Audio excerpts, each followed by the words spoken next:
This video is on chapter 16, so this is the final chapter that we will be doing. You may have seen that we didn't cover chapter 15, so we skipped 15, and we will finish with chapter 16. In the list of things that you should be able to do, you will see that I've only highlighted the first four. So I was thinking of the first three sections of the textbook. So you only have to look at 16.1, 16.2 and 16.3. So we're not going to do the rest of that. And that's basically the first four bullets in the textbook's list of things to do. So focus on those, and those are important. So it's really important that you pay attention to chapter 16. One of the simple reasons is it's the only chapter that we will not have covered in the semester test, so you can expect something from the chapter in the exam. The first paragraph is 16.1, types of indirect taxes, and you'll see lots and lots of definitions in this section. So we've seen many of them. I've highlighted selective versus general. You have to know the difference between that, and then I've also highlighted specific versus ad valorem taxes.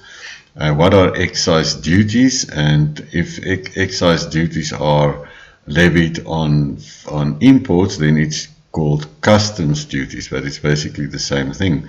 Then in the bottom, sumptuary taxes, what are they? So these are nice questions for MCQs and definitions, as you can see.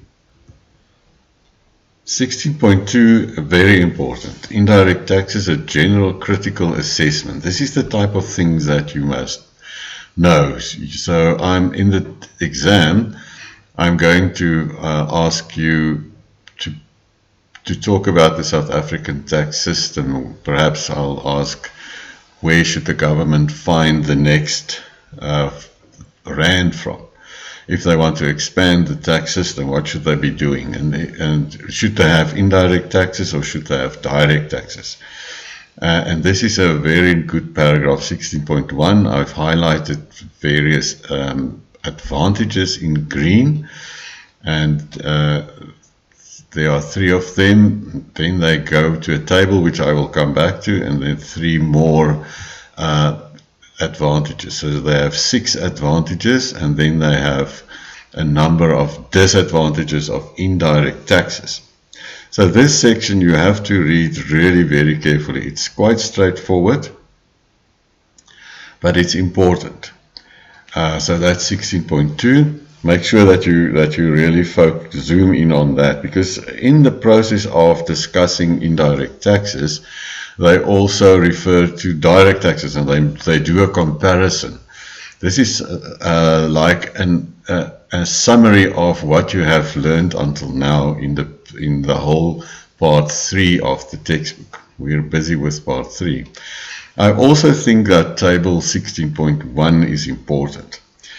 So, I mean, you had homework to show where the government gets its money from, direct and indirect taxes. But this table dissects the indirect taxes. So it shows you that the sum of indirect taxes and where all of that comes from. And the main source is obviously VAT, which is 70% of all indirect taxes, but it's quite interesting to see where everything else comes from. How much is the fuel levy? And I think if you know these numbers, then you will be able to speak at the next barbecue and impress your friends. If they moan about the fuel levy, then you can say, yes, we get 75 billion rands from the fuel levy. But the government needs it. They will never be able to get along without it, because if they drop the fuel levy, then they just have to get the money elsewhere. Okay, so then the disadvantages, advantages, disadvantages, you should really summarize for yourself and be able to write a paragraph on this. The third paragraph, the third and final paragraph in the text, in this section is a value-added tax. So what I've said before still holds, and that is that you don't have to study tax from an accountancy point of view. So they calculate the value added and so on. What you should know is what is the difference between the origin principle and the destination principle. That's economics. So that means that imports are taxable and exports are zero rated. Then you should obviously know what the difference between zero rated and exempted value added tax is. That's really important. So what is an exemption and what is zero rating? Focus on that because that's economics.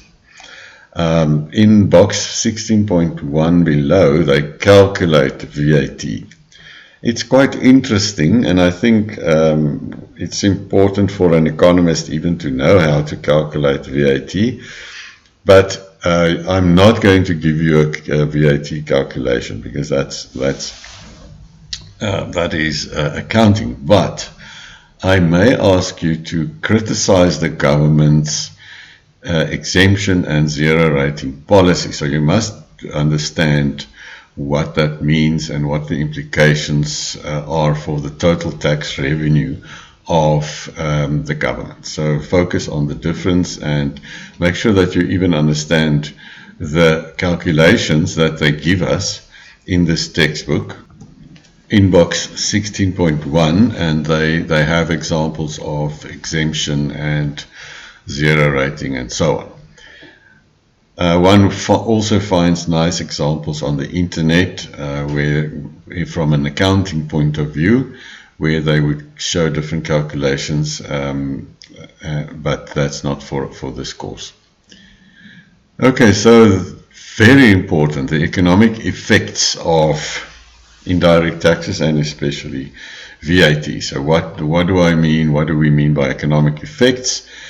You're definitely going to get a question on the properties of a good tax: efficiency, equity, administrative efficiency, and flexibility. And that's what they calculate here, narrate here. So they first talk about revenue and say that VAT is a real money machine, gets lots and lots of money from VAT. Then the efficiency and the tax rate. So this is really, there's a section which you should highlight. I didn't highlight the whole section. I just, that paragraph in 16.312 talks about efficiency and equity, efficiency versus equity.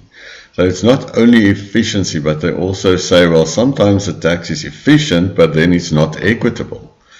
So until now, we've only focused on equity and efficiency separately, but with the government, when the government has to apply a new tax, they have to think of both efficiency and equity.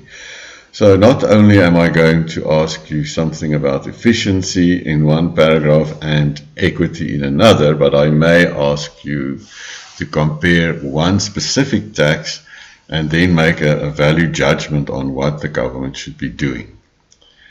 Okay, the next paragraph is on equity. Very important. I mean, obviously VAT is regressive and you have to be able to show why it is regressive and how the government could treat it. So they try to help with something like exemptions and with zero rating of many foodstuffs and so on, but that then erodes the tax base. So there are positives and negatives about all of these.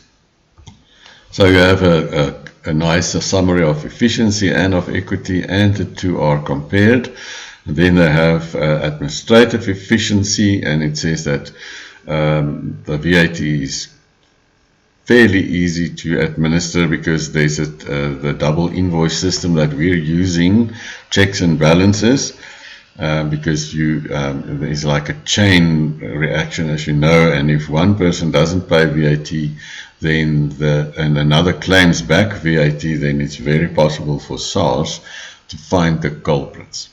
So 16.4 personal consumption tax we're not focusing on.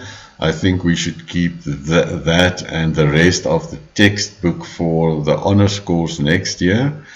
And that is then the final video for this year. So thank you very much for the attention, and please write a comment. Now that you have watched all the videos, write a comment on YouTube and let me know what did you think of the videos, were they helpful, and what should I do next year if the department decides to hire me again.